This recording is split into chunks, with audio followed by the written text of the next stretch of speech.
Hi, Happy New Year sa tanan. So mao ni ang favorite place nako nga mag-video ko kay ngano walay disturbo diri.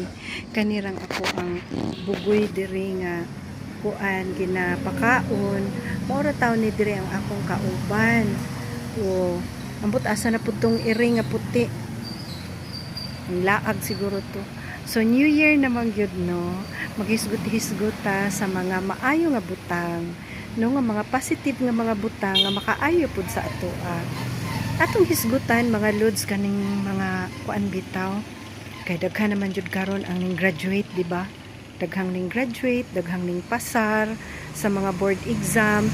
So lucky kay sila, swerte kaayo nga nagihatagan og chance nga makapasar sa mga board exam aron mao na ilang passport para maka land o trabaho, di ba?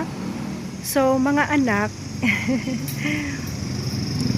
nakapasar naman jud mo, nakahuma naman jud. So akong advice lang sa inyo hano kay niagi man sad ta dinha. So kung makahatrabaho na, lingion pud nato atong mga ginikanan, no, mga kadugo nga nanginahanglan og tabang.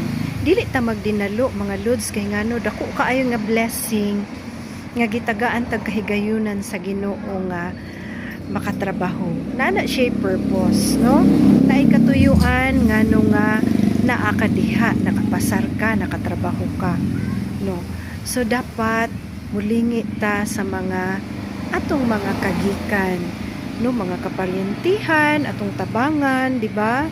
Dili man siguro na bugat kay ginagmay raman sad sa ato lang pud nga ma-afford, di ba no?